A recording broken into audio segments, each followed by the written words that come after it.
করেছেন? শীতকাল তো পড়তেই চললো, এখনো আপনারা বেগুন গাছ বসাননি, তো কি করেছেন? ও, বেগুন গাছ বসাতে জানেন না?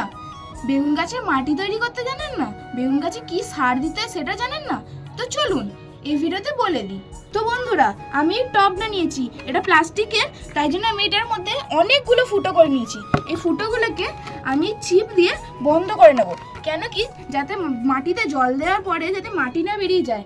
এবার তোমাদেরকে মাটি কি করে তৈরি করতে হয় সেটা দেখাই। 10 ভাগের মধ্যে আমি 4 ভাগ মাটি, 3 ভাগ ভার্মি কম্পোস্ট বা গোবর সার, 1 ভাগ বালি, 1 ভাগ হাড় গুঁড়ো, আর এইটা নিয়েছি 1 ভাগ হচ্ছিল সরষের খোল। তারপরে এগুলোকে আমরা মিশিয়ে নিই। মাটি ভরা হয়ে গেছে। এই মাটি ভরা জায়গাটাতে আমাদের এখানকার লোকাল নার্সারি থেকে বেগুন গাছটা কিনে আনা, এটাকে এবার বসাবো।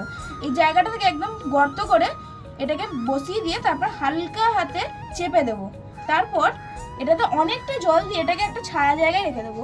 তারপর এটাকে 3 দিন হয়ে গেলে এটাকে এবার ডাইরেক্ট যাতে সানলাইট পায় সেটাকে বাইরে রেখে দেবো। আর আজকের জন্য এতটাই, টাটা।